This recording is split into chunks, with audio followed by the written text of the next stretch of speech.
Bueno, al contrario de Sardis, ¿se acuerdan la última iglesia que vimos, que era una iglesia muerta? Filadelfia estaba llena de vida espiritual. Estaba viva. ¿Para quién debe estar viva? Para el Señor. Y al igual que Esmirna, si ustedes bien recuerdan, Filadelfia no experimenta ninguna crítica por parte del Cristo resucitado. Solamente hay 2 iglesias de las 7 que no experimentan reproche de parte del Señor: Esmirna y Filadelfia. Filadelfia significa amor fraternal entre los hermanos. Por cierto, el amor fraternal, lo hemos visto en otras prédicas, es una característica esencial del creyente. Hemos sido enseñados a amarnos los unos a los otros, por Dios el Padre, por Dios el Hijo y por Dios el Espíritu Santo. Es una doctrina muy evidente en la Escritura que el amor entre los hermanos debe estar presente. Y Filadelfia significa ese amor fraternal. Personalmente es la iglesia que más me gusta, de las 7. ¿Y por qué es importante esto? Porque no basta amar a Dios y a los demás creyentes. No solamente basta que amemos al Señor y que nos amemos entre nosotros. Tenemos que también aprender a amar a un mundo perdido y aprender a amar a aquellos que no conocen al Señor y alcanzarlos con las buenas nuevas de la cruz. ¿Dónde estaba Filadelfia? Estaba situada en un lugar estratégico en la ruta imperial de Roma. Y por consiguiente le llamaban la Puerta del Oriente. También se le llama la Pequeña Atenas, debido a que hay muchos templos en la ciudad. ¿Sabe que el problema que tenía Filadelfia? Y aquí los que son chilenos lo van a entender muy bien, y los extranjeros que viven en Chile lo van a entender mejor. Había un gran problema que tenía Filadelfia, que estaba situada en una región que era muy proclive a los terremotos. Muy proclive a los terremotos. Y vamos a ver por qué esto tiene un trasfondo en la palabra que hoy día estamos viendo. Filadelfia se halla sobre una falla geológica. Y en el año 17 a.C. fue destruida, de hecho, por un severo terremoto que también destruyó a Sardis, la otra iglesia, y otras 10 ciudades. Tan así quedó destruida que los ciudadanos después se rehusaron a volver a la ciudad y se quedaron en zonas rurales alrededor. Entonces no parecía haber mucha seguridad en esta ciudad del amor fraternal. Por eso es que Cristo, al partir este mensaje, se presenta a la iglesia de Filadelfia como el santo. El santo. Dice Apocalipsis 3:7, escribe al ángel de la iglesia en Filadelfia. Esto dice el santo, el verdadero, el que tiene la llave de David, el que abre y ninguno cierra, y cierra y ninguno abre. Esto equivale a declarar que no solamente Él es Dios, ¿no?, sino que Jesucristo, al decir también el santo, equivale a su carácter, a evidenciar sus palabras, sus acciones, todo lo que Él es, sus propósitos. Él es santo, santo, santo, dice la Biblia, ¿cierto? 3 veces santo. Recuerdan lo que lo vimos en unas reuniones el año pasado, ¿no? La santidad de Dios tiene que ver con que Él, la majestad de Dios, ¿cierto?, está separada de su creación, no separada en que el Señor no esté interesado, sino que Dios no está metido en la creación, ¿no? Eso es una doctrina falsa, ¿se entiende? Es Dios, está interesado con nosotros, pero Él está claramente separado de su creación, ¿no? Pero también dice la Escritura que Él es el verdadero. ¿Por qué es importante esto? Porque es el único Dios verdadero. Él es el Dios genuino, el Dios original, no una copia, ¿no?, sino que el Dios auténtico, no un Dios fabricado. Y tal como hoy día había cientos de dioses falsos, ¿no?, en Filadelfia, pero solo Jesucristo puede legítimamente afirmar ser el único Dios verdadero. ¿Recuerdan lo que dice Juan 17:3? Y esta es la vida eterna, que te conozcan a ti, el único Dios verdadero, y a Jesucristo a quien has enviado. Quisiera preguntarte a dónde tú te vuelves cuando estás desanimado, cuando estás desanimada y lleno de dudas sobre tu vida, tu futuro y tu posición ante Dios. Solo hay un lugar al que nosotros debemos mirar. Solo hay un lugar al que vale la pena mirar: el Cristo resucitado. ¿Por qué? Porque Él es el único santo y el único verdadero. Nunca dudes quién tú eres en Cristo y nunca dudes de tu lugar futuro en la nueva Jerusalén celestial. Y no solamente dice este versículo que es santo y verdadero, sino además que Él tiene la autoridad de abrir y cerrar puertas. Esta iglesia era una iglesia pequeñita, ¿no? Una iglesia muy pequeña. Yo no sé cómo tú te imaginas Filadelfia, pero quiero contarte que era una iglesia muy pequeñita, una iglesia muy lejos de ser famosa. No tenía ningún predicador célebre, muy pequeñita. Y termina siendo, creo, la mejor iglesia en cuanto a la evaluación que Cristo hace. Y esta iglesia, igual que todas las iglesias del Señor, tenía una visión de alcanzar a un mundo perdido, y entonces el Señor les dice que ha puesto delante de ellos una puerta abierta. Y esto nos hace preguntarnos, ¿no? ¿Qué significa que Dios abra puertas?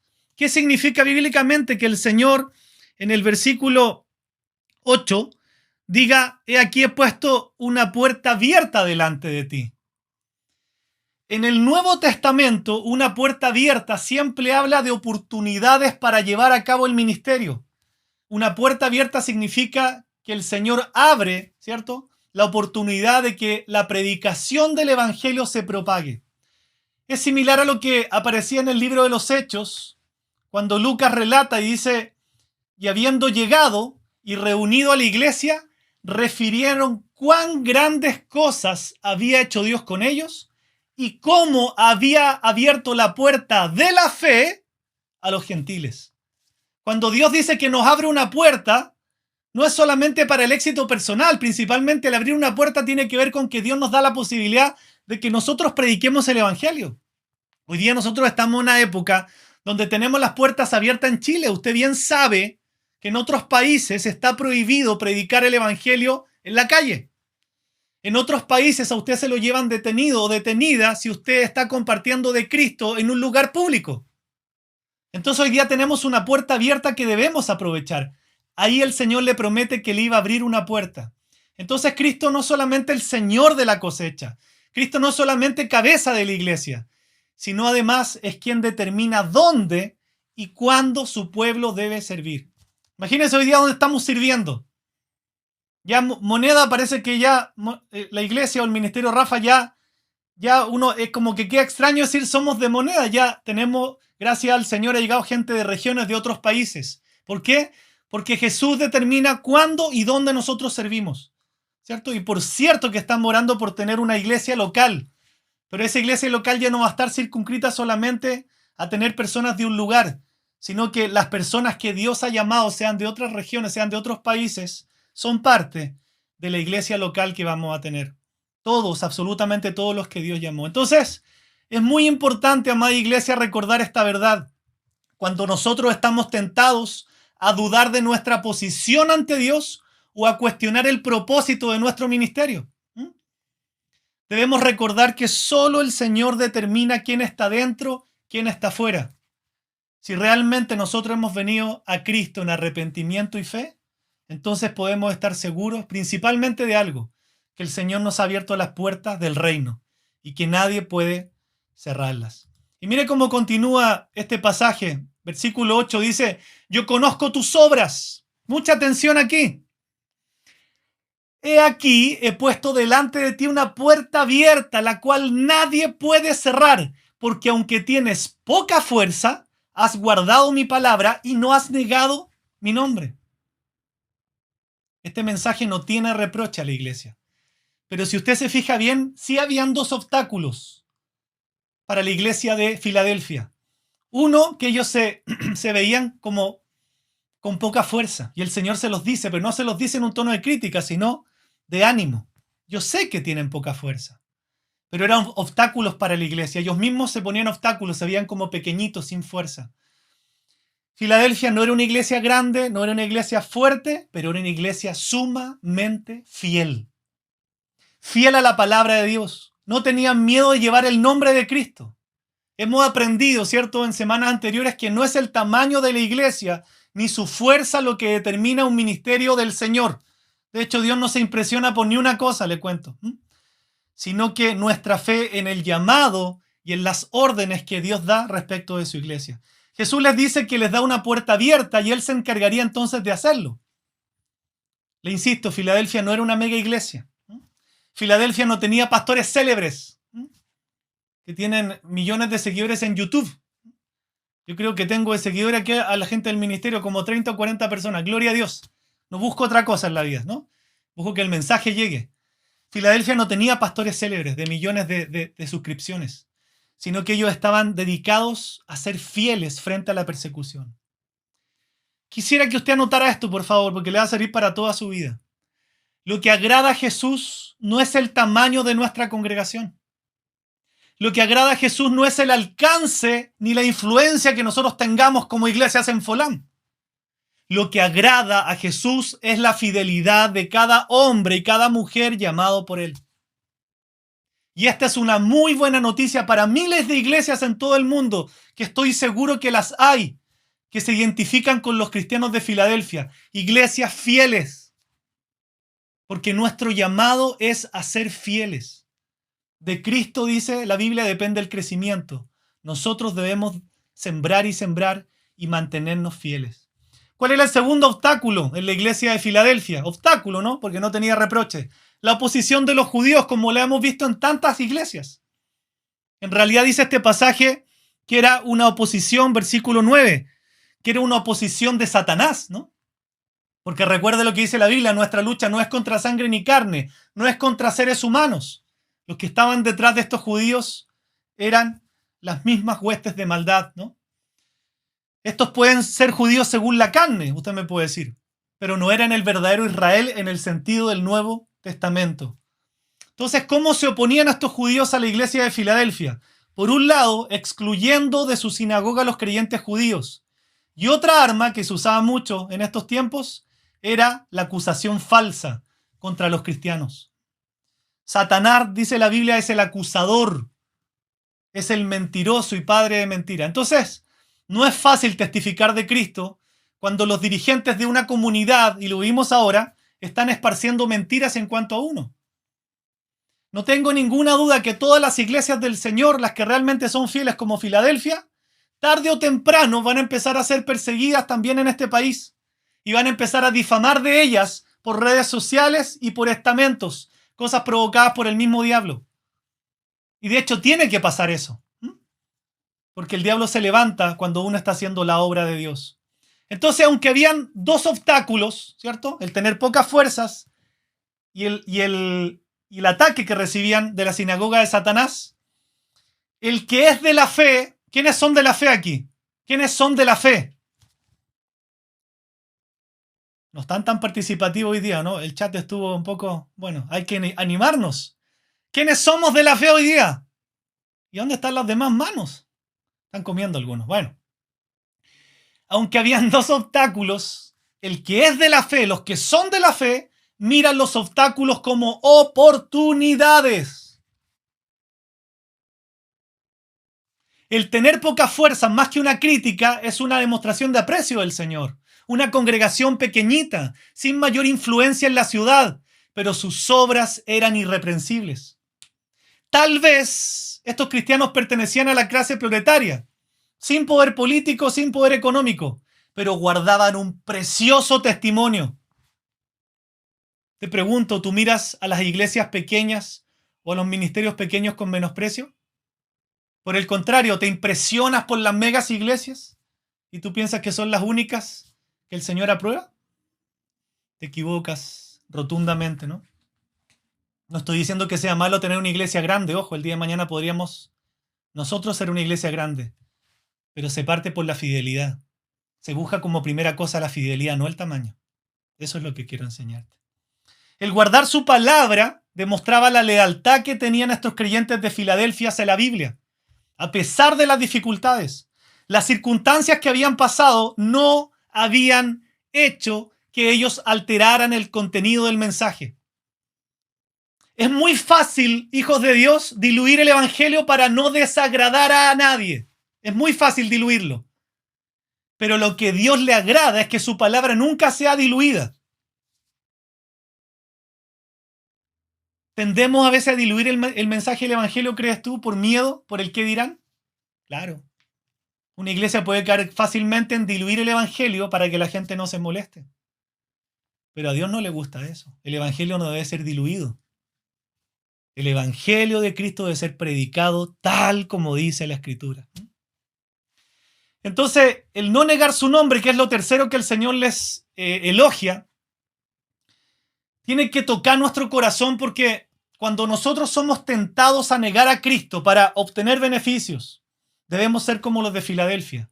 En situaciones de persecución, de prueba, de presión, ellos se mantuvieron firmes y fieles en sus convicciones acerca de Cristo.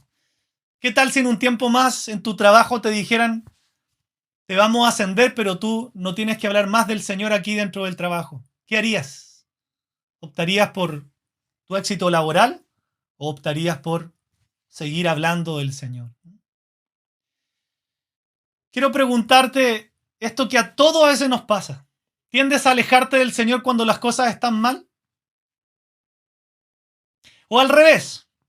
Dios te bendice en algo y producto de esa bendición tú tiendes a alejarte de Él, porque ahora no tienes tiempo, porque ahora las cosas andan bien. En ambos casos el problema es el mismo: la infidelidad. ¿Eres fiel en congregarte siempre? ¿Eres fiel en dar siempre para que la obra de Dios continúe?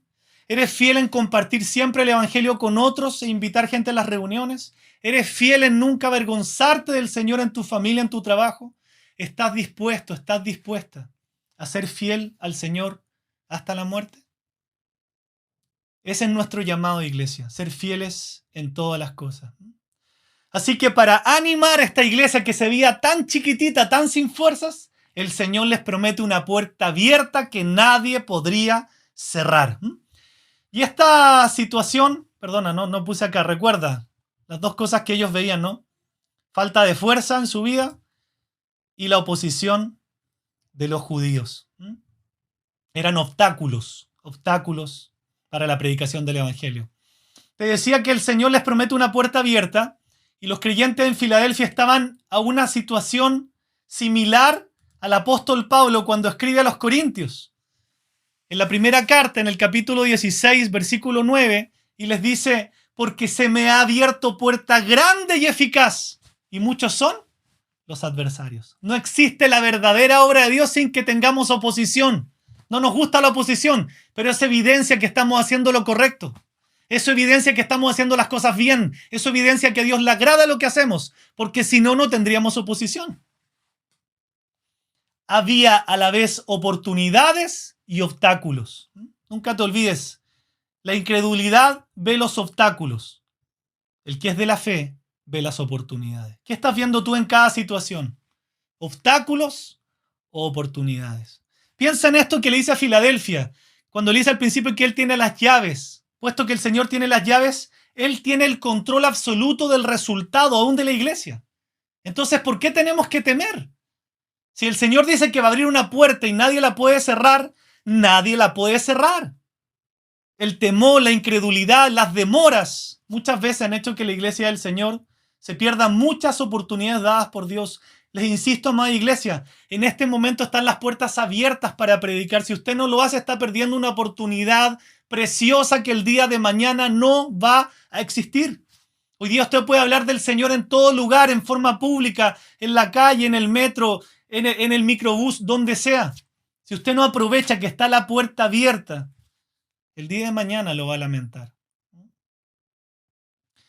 Entonces el Señor les da 3 promesas maravillosas, ya yendo en el final de este mensaje, ¿no?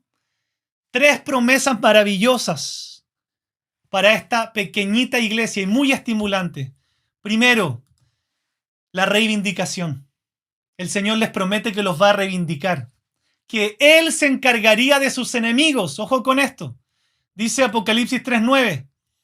He aquí, yo entrego de la sinagoga de Satanás a los que se dicen ser judíos y no lo son, sino que mienten. Y miren lo que dice ahora. He aquí, yo haré que vengan y se postren a tus pies y reconozcan que yo te he amado. ¿Cuántas veces andamos peleando nosotros para defendernos? Cuando el Señor dice aquí, mira, yo voy a hacer que estos judíos vengan y se postren a tus pies, Filadelfia, y reconozcan que yo te he amado. Reconozcan que yo estoy contigo, hija. Reconozcan que yo estoy contigo, hijo. Un día esas personas iban a tener que reconocer que los creyentes tenían razón. Que hoy día somos tildados de locos, de fanáticos, de extremos, ¿de qué nos acusan? De lo que ellos hacen. De que nosotros somos ¿cómo se llama esto? Los que... Ay, se me fue la palabra. Este es el problema de estar predicando en vivo, ¿no? De que nosotros no somos incluyentes, ¿no? Y nos dictan ideología, o sea, es como dijo el Señor, o sea, mirando la falla en el otro y no en lo propio, ¿no? Entonces, un día estas personas iban a tener que reconocer que los creyentes tenían razón, ¿no? Para un pueblo agobiado y exiliado en un país extraño, este es un poderoso mensaje de esperanza, hijos de Dios. Por oponerse a Filadelfia, que son el verdadero pueblo de Dios, no solo Filadelfia, sino la iglesia del Señor. Es el verdadero pueblo de Dios. Estos judíos, dice Jesús, son la sinagoga de Satanás. Por tanto, el Señor les promete que iba a reivindicar a su pueblo. ¿Qué pueblo? La iglesia. Al hacer que los judíos fueran y se postran a sus pies y reconozcan que Él les había amado. ¿Saben qué es lo hermoso? Que el Señor está citando un pasaje de Isaías aquí. En este versículo, Él está citando un pasaje de Isaías. En el capítulo 60, versículo 14 de Isaías, dice: y vendrán a ti humillados los hijos de los que te afligieron, y a las pisadas de tus pies se encorvarán todos los que te escarnecían, y te llamarán ciudad de Jehová, Sión del Santo de Israel. Jesús estaba haciendo un enlace, ¿no?, al Antiguo Testamento.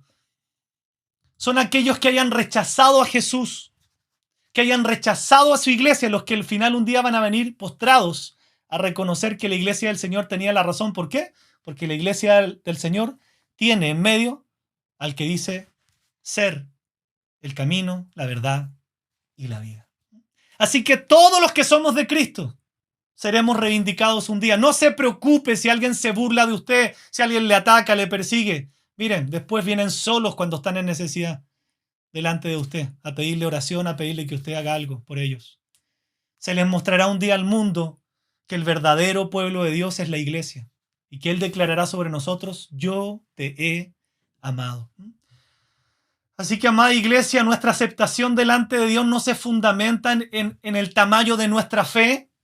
Nuestra aceptación delante de Dios no se fundamenta en el tamaño de nuestra iglesia, de nuestro ministerio.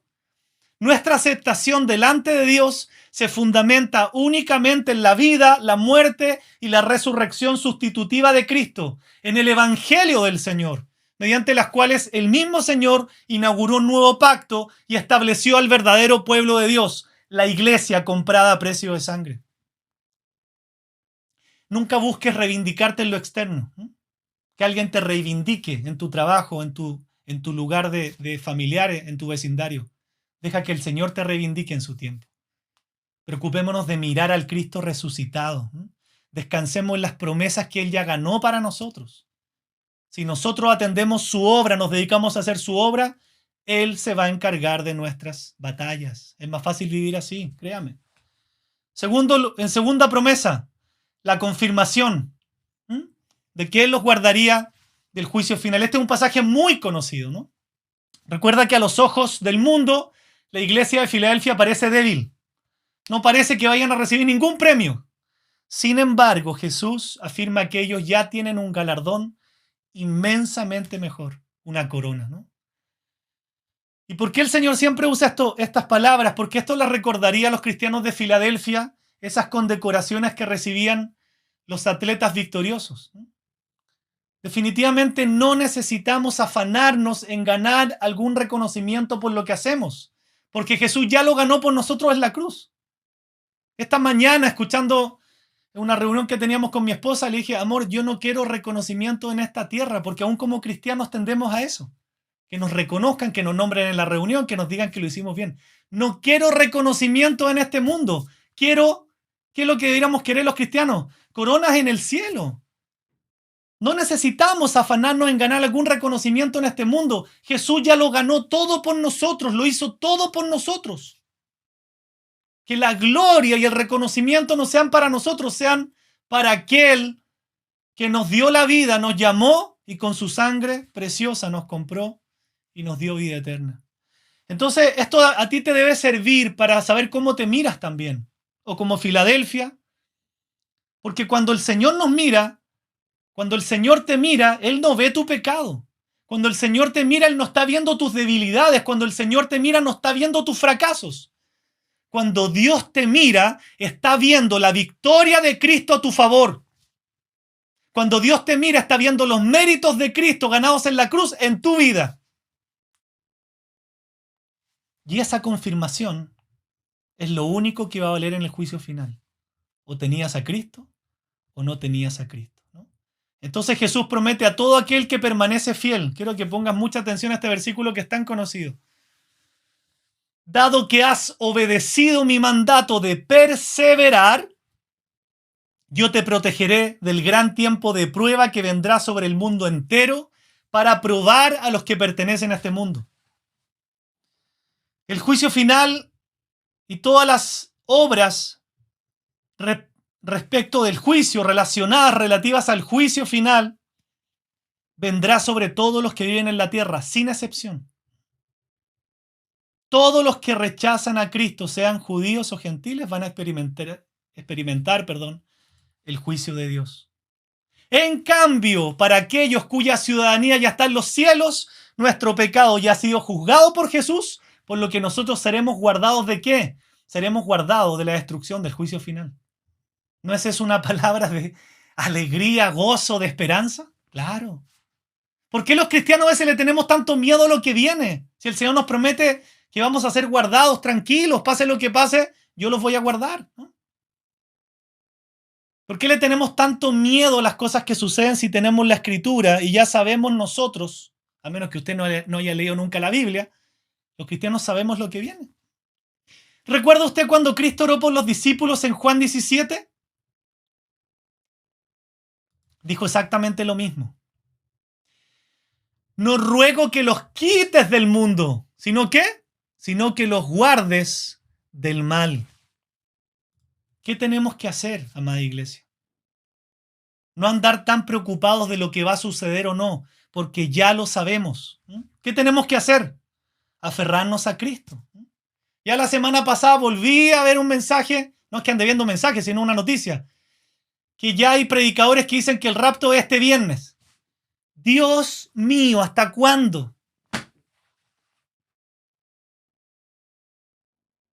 Eso es exactamente lo que no tenemos que hacer, no andar preocupados de lo que va a suceder mañana o no. ¿Por qué? Porque nuestra misión, dice la Biblia, no es andar sacando fechas. No es andar diciendo este viernes esto, sino decirle a la gente tranquilo. Cuando venga el Señor tranquilo, estemos preparados. Tan solo esa es nuestra labor. Estemos vigilantes, santifiquémonos, volvámonos más al Señor.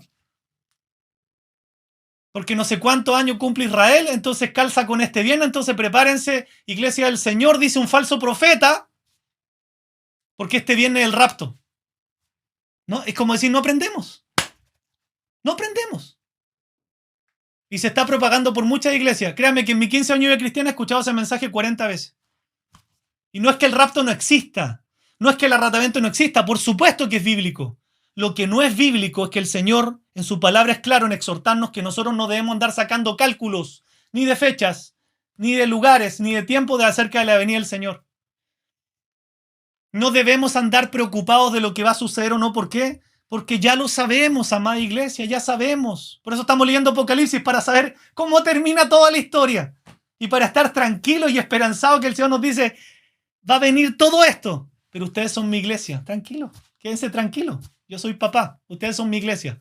Los que van a experimentar el juicio son los incrédulos, ¿no? ¿Qué tenemos que hacer, amada iglesia? Miren lo que dice el Señor. Yo vengo pronto. ¿Qué dice ahí? Anda sacando fechas. Anda tirando líneas para asustar a la gente. No, yo vengo pronto, aférrate. Esa es la instrucción del Señor. Aférrate a lo que tienes. Le hago la pregunta a la iglesia, ¿qué es lo que tenemos? ¿A qué nos tenemos que aferrar? Lo hemos visto en muchas cosas de las semanas pasadas. Al Evangelio de Cristo. Yo vengo pronto, dice el Señor. Mire la instrucción mandatoria. Aférrate a lo que tienes. Aférrate a la verdad, aférrate a la fe, aférrate a mí, aférrate a mi palabra. No andes haciendo otras cosas, no tengas miedo, no andes sacando cálculo, no andes viendo cosas que no tienen que ver con mi palabra. Aférrate a mí para que nadie quite tu corona. Una vez más, iglesia del Señor, Jesús nos está reafirmando que la fidelidad Aferrarse a Él, ¿qué es lo que es? Fidelidad, ¿no? Yo digo, Señor, justo hoy día, que el mensaje es fidelidad. Tu palabra, no lo escogí yo, estamos estudiando en orden, ¿cierto? Digo, Señor, siempre va a haber gente que justo no se va a conectar porque el tema es la fidelidad. Qué triste, ¿no? Qué triste. Qué triste. Porque son los fieles los que van al cielo.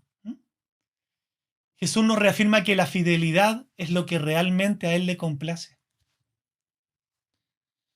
Pregúntale a la persona que tienes al lado para que no siga roncando. ¿Eres realmente fiel con el Señor? Y si alguien está solo roncando ahí, usted llame a la persona por interno y llámela por teléfono para que no se duerma, ¿no? Estamos terminando, dígale a la persona, estamos terminando. Estamos terminando. Y es palabra de Dios, ¿no? Entonces, recuerde esto, amada iglesia. Lo que realmente le complace al Señor es la fidelidad. Que usted y yo seamos fieles. No es el tamaño de nuestro ministerio, no es la reputación que usted y yo tengamos, no es la reputación del pastor de aquí ni de la iglesia, ni la fama que tenemos, ni cuántos seguidores tenemos en las redes sociales. Mientras el mundo se ocupa de otorgar premios y reconocimientos, Jesús nos está recordando que Él vendrá pronto y trae un galardón mejor, una corona de victoria que nadie puede quitarnos. Tercera y última promesa del Señor para esta iglesia, preciosa, ¿no? La seguridad eterna. Dios los honraría, sin duda, ¿no? Lo más reconfortante para un cristiano dudoso es que Jesús le prometa seguridad eterna en la Nueva Jerusalén. Mire qué hermoso lo que dice el versículo, lo vamos a leer, pero dice que cada vencedor será columna en el templo de mi Dios. ¿Quiénes son las columnas en el templo del Señor? Dígame. Nosotros, la iglesia. Nosotros somos las columnas de ese templo. Imagine vivir, ahora quiero remontarlo al principio de la prédica. Imagínese vivir en un país como Chile. Imagínese vivir en una ciudad como Filadelfia, donde los terremotos eran frecuentes. Cada vez que hay un terremoto, uno debe abandonar el hogar. Gracias a Dios, porque no debemos jactarnos de nada. Que este es un país que se ha preparado para los sismos. Porque si no, hace rato estaríamos una y otra vez con todo en el suelo. Gracias a Dios que es un país especialmente preparado en la construcción. Gracias por la pura gracia y misericordia de Dios. No nos jactamos de nada. Pero imagínese en Filadelfia donde se caía todo con un grado 6. Imagínese regresar a esa ciudad para contemplar una imagen desastrosa con todos los templos y las columnas desmoronadas por el suelo y en ruinas. En ese contexto entonces que Jesús les dice, al que venciere, yo le haré columna en el templo de mi Dios. Alguien que ha vivido en Chile, en Filadelfia, esto le hace mucho sentido. Las columnas del Señor no se caen. Y la columna que Cristo levanta, ¿cuál es? La iglesia, su iglesia. Al que venciere yo lo haré columna en el templo de mi Dios y nunca más saldrá de allí. Y escribiré sobre él el nombre de mi Dios y el nombre de la ciudad de mi Dios, la nueva Jerusalén, la cual desciende del cielo, de mi Dios y mi nombre nuevo. O sea, además en la presencia del Señor, Jesús está prometiendo una comunión íntima. Todo bien organizado. El templo, y que nosotros somos ¿de quién? De nuestro Dios. Se va a grabar los nombres en la columna de la iglesia, que somos del Señor, y que nuestra ciudadanía, ¿dónde está? En la nueva Jerusalén. Va a grabar esas cosas en nosotros. Es por eso que es importante el contraste que hay con los que viven en la tierra. A todos los que pertenecen a Cristo se les promete una ciudadanía en la Jerusalén celestial. Tendremos seguridad eterna, la tenemos hoy día. Comunión íntima, la tenemos hoy día. Y permanente con el único Dios verdadero. Mira, es posible que tú seas igual que los cristianos de Filadelfia. Te sientas poca cosa, rechazado, rechazada, en soledad, que eres irrelevante, que perteneces a un ministerio irrelevante, que a veces tú eres un cristiano, una cristiana desanimada, te sientes como lo último de la tierra. E incluso a veces hasta dudas de tu salvación. Pero este mensaje justamente tiene el propósito de alentarte, de disipar tus dudas, de transmitirte la permanencia y el gozo que produce la seguridad eterna de la salvación en Cristo. El salmista dice, vuélveme el gozo de tu salvación. Si tan solo entendiera eso, andaría todo el día gozoso. Y esas son buenas noticias para todos los cristianos del planeta. El que tenga oído para oír, oiga lo que el Espíritu dice a las iglesias. En un sentido muy real, la iglesia cristiana actual se parece a la iglesia de Filadelfia. ¿En qué sentido? Ojo, en el sentido que Dios ha puesto delante de nosotros puertas abiertas. Nosotros aquí tenemos puertas abiertas para hablar. Son puertas de oportunidad. Si Él abre las puertas, nosotros debemos trabajar. Y si Jesús cierra las puertas, tendremos que esperar. ¿No lo hicimos así en la pandemia? Antes de la pandemia salíamos a evangelizar a la calle. Gloria a Dios por todos los que nos acompañaban, ¿sí? Y hacían su esfuerzo por hacer lo que Dios nos manda. Se cerraron las puertas y ¿qué tuvimos que hacer? Esperar, porque Dios es soberano. ¿Y qué pasó? Vimos bendición en uno y otro aspecto. Dios sabe lo que hace. Pero ¿qué tenemos que ser nosotros? Fieles al Señor. Y ver las oportunidades, no los obstáculos. Si perdemos las oportunidades, vamos a perder nuestras recompensas. Y eso significa avergonzarnos de Él cuando Él venga, ¿no? Quiero terminar contándole una historia que es conmovedora, ¿no? Ustedes han escuchado hablar del predicador Charles Spurgeon. Es uno de los predicadores más famosos de la historia cristiana. En el año 1850, mucho ojo con esta historia, este predicador tenía tan solo 15 añitos. Un jovencito de 15 años llamado Charles Spurgeon. Y era un jovencito que aún no se había convertido, pero pertenecía a la iglesia. Recuerden que ir a la iglesia no significa que seamos salvos, ¿no? Por sí solo. Y cuando este jovencito un día se dirigía a su iglesia habitual sin tener conversión, vino una tormenta de nieve. Y esa tormenta de nieve lo obligó a buscar refugio en un lugar. No casualmente, porque el Señor maneja todo. Ese lugar de refugio era otra pequeña iglesia, más pequeñita que la que él iba. Producto de esa misma tormenta, el pastor de esa iglesia a la que él se refugió tampoco pudo asistir. Y le pidió a uno de los creyentes de esa iglesia que predicara esa mañana, ¿no? Lo que Dios pusiera en su corazón, sin experiencia, sin nada. Así que este joven en pantalla, que era el pastor suplente, digamos, de esta iglesia pequeñita a la que Charles Spurgeon se metió para refugiarse, no hizo más que tomar el pasaje de Isaías 45:22 y decir: mirad a mí y sed salvos todos los términos de la tierra. Como era un predicador inexperto, este varón se puso a repetir varias veces la lectura del versículo, ¿no? No sabía predicar, entonces empezó a repetir el versículo, a repetir. Hasta que en un momento, este predicador jovencito volvió sus ojos contra Charles Spurgeon, lo quedó mirando y le dijo: joven, vuélvete a Cristo, sin conocerlo. Charles Spurgeon responde y relata de vuelta que cuando él escuchó este mensaje, miren lo que dice. Relata la experiencia de su conversión. Cuando este predicador inexperto le dice a él directamente: jovencito, vuélvete a Cristo, Spurgeon dice: allí mismo la nube desapareció, la oscuridad se disipó y en ese momento vi el sol. Y podría haberme levantado en ese instante y haber cantado con el más entusiasta de ellos sobre la preciosa sangre de Cristo. ¡Se convirtió! Spurgeon después sería considerado uno de los más grandes predicadores de todos los tiempos. De hecho, él es conocido como el príncipe de los predicadores. Spurgeon predicó a grandes multitudes en muchos escenarios. Nosotros podemos darnos cuenta que siendo un hombre humilde, fue un modelo de predicador. Quizás cumplió con el ideal, fue fiel y fructífero, ¿ya? Que una iglesia sea grande no es malo, pero recuerden que el orden es primero fiel, luego fructífero. También puede ser así, mientras la fidelidad sea siempre lo primero. El tema es que la historia de Spurgeon nos recuerda que hay iglesias fieles y pequeñas por todo el mundo, ¿no? Que Dios puede usar para levantar en el futuro algunos de los siervos o siervas más fructíferos, sobre todo para la venida del Señor. La historia de este hombre, Spurgeon, nos muestra que la fidelidad primero y la fecundidad después pueden ir de la mano, pero nunca el primero sin el segundo. Primero fidelidad y después fecundidad. Entonces, para que oremos, amada iglesia, Ya sea que el Señor nos llame a ser fructíferos o nos llame a preparar el terreno para los que vienen, siempre recuerda que Dios no mide el éxito como nosotros. Él no se deja llevar por apariencias, por cosas numéricas. Él honra la fidelidad, independiente de cuáles sean los resultados externos. Así que mantengámonos firmes, mantengámonos fieles en este tiempo.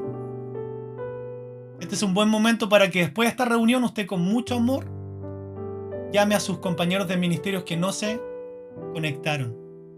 Porque Dios quería hablar de la fidelidad y con mucho amor, a menos que haya sido una urgencia, usted le exhorte con mucho cariño en el Señor. Porque el diablo hace su obra.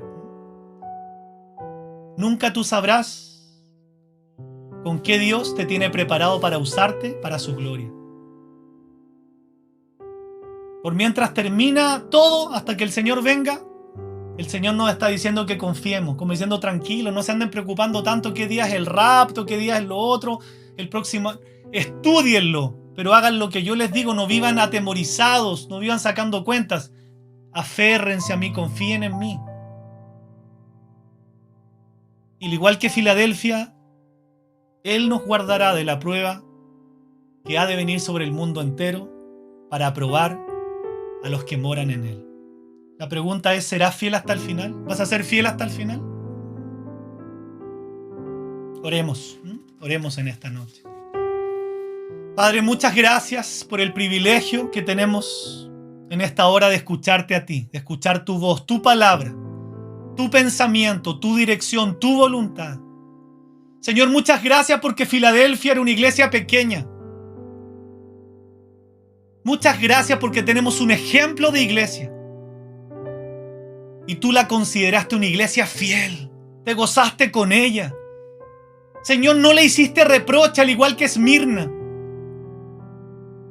Señor, gracias porque su nombre ya es algo hermoso en tu palabra. Filadelfia significa amor fraternal, amor entre los creyentes. Sin duda estos cristianos no solamente te amaban a ti con todo el corazón, se amaban entre ellos, sino además eran capaces de amar a los perdidos. Y a pesar de que ellos se veían como poca cosa y que manifestaban ahí la oposición de los judíos, tú les das promesas preciosas. Principalmente diciéndole que abrirás una puerta que nadie puede cerrar para que ellos siguieran predicando el evangelio. Señor, aunque era pequeña en número, en influencia, para ti era una iglesia poderosa en el Espíritu, poderosa en la palabra, poderosa en el evangelio. Tú te complacías de abrirle la puerta a esa iglesia para que el evangelio siguiera propagándose por todo lugar. Qué hermoso recibir como promesa, Señor, que un día los enemigos de Filadelfia se iban a postrar a sus pies e iban a entender que tú les habías amado a ellos. Señor, enséñanos a ser fieles en este tiempo. Enséñanos, Señor, por favor. Tú abrirás sendas, tú abrirás caminos, Señor. Enséñanos que las puertas están abiertas para predicar tu palabra. Necesitamos ser fieles en este tiempo. Quita de nosotros el miedo, el decir yo no puedo, no sé, no me manejo, no sé evangelizar, no sé predicar. Cuando tú haces algo y abres una puerta, hay que tan solo decirte, heme aquí, envíame a mí. Señor, te oramos para que tú levantes gente fiel en este ministerio. Señor, que si hay personas infieles, tú las vuelvas a la fidelidad, porque, Señor, aquí el cuento es contigo.